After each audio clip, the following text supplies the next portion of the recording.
Hello, good morning. Today I'd like to talk about The Strange Library by Haruki Murakami. Here's a peek at the cover. Eyes up top, storminess that reveals itself to be the mouth of a dog, or the mouth of a big cat actually, it seems, down below, and then here on the spine, for internal use only.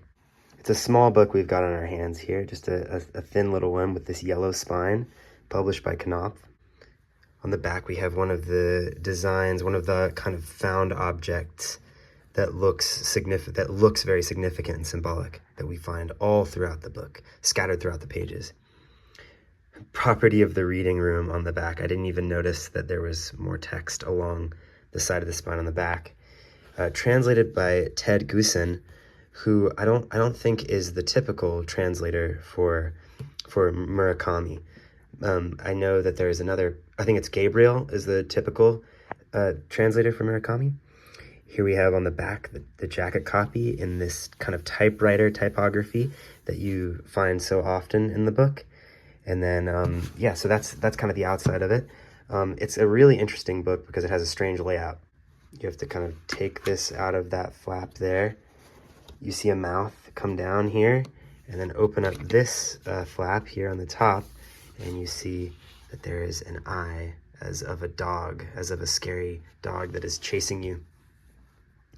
The library was even more hushed than usual, so we get this big font. It's like kind of the ideal way to start a book. It reminds me of things that Peter Mendelsohn talks about how he wishes he could just like start the book on the cover sometimes. I think that's like, he has bits in interviews about wanting to do that with Calvino. And then you turn into it and you see right away, okay, this is going to be in typewriter font, and it's going to have these cool illustrations. Those are those shoes that clack. And it's significant to have shoes feature so heavily because shoes are one of the main characters in the drama here. Well, I think shoes are one of the main characters in the tragedy here, if losing your shoes is a tragedy. While I was reading the book, I kind of let the flaps just kind of sit up top and kind of hang down below. And I felt like I was kind of opening up a dossier just to take a quick look, which I think might be intended. And of course, it's 107, which you saw on the cover there, is the name of the room that people go to. The name of the mysterious room where all the crazy stuff takes place. This book came out in 2014, a simpler time.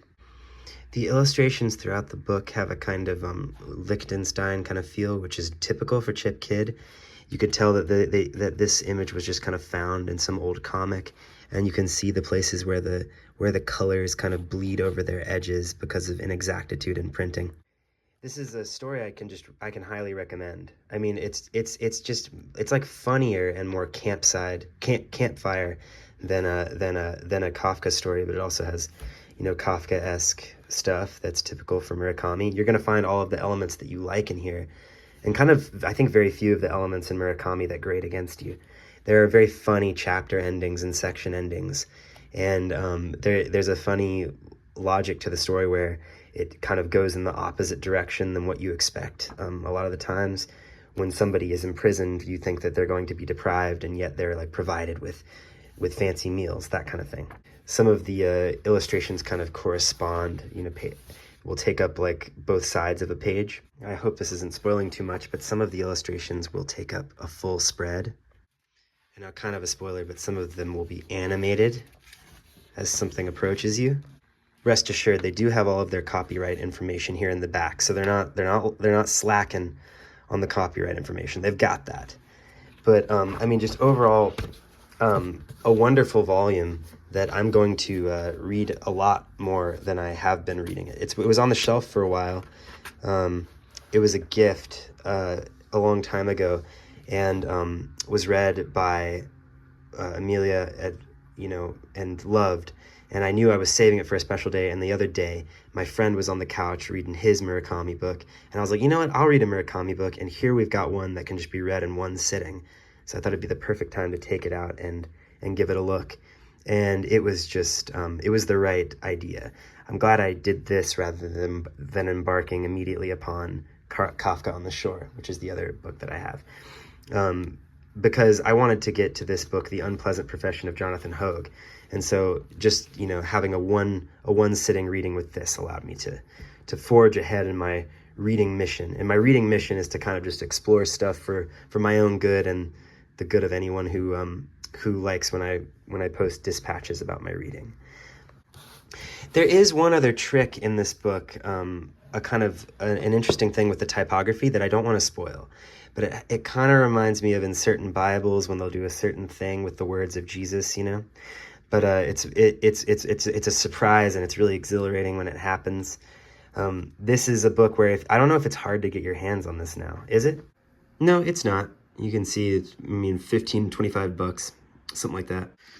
I kind of speculated that the origin of this book was that they had some story translated by Goosen, and and they were like, well, what are we going to do with it? You know, it's kind of short. Do we have a book that it could go in? Do we have like a collection coming out soon? And maybe in 2014 there wasn't a collection coming out soon of Murakami stories, at least not all by this one translator. Maybe and so they were like, well, we're gonna do we could do a one-off publication with it, or we could do nothing. And then maybe Chip Kidd, the famed designer Chip Kidd, who's here on the back, art direction and design by Chip Kidd, was like, I'll take this on. And so what you've got here is really like a collaboration between Chip Kidd and Haruki Murakami. To me it felt like I was reading like a book by them together, like almost kind of script by Murakami and then like direction and art direction by Chip Kidd, like almost like a movie. And I think that this book is also good for anybody who wants to read something in one sitting, because in one sitting you want to read something cozy. You read something in one sitting because you're cozy enough to be sitting there long enough to read something in one sitting. And this is about situations that should be cozier than they are, get cozier than you think they were going to get. And there's, it's a decent story. So I do recommend reading it. So that's a bit of my speculations about how this came about. You've got a really cool, interesting dossier here, a cool one-off. If you were sleeping on this one, I would say check out The Strange Library from the library, or if you can cop a copy of it, be good in your Murakami's, collection or whatever. But other than that, thanks and have a good day.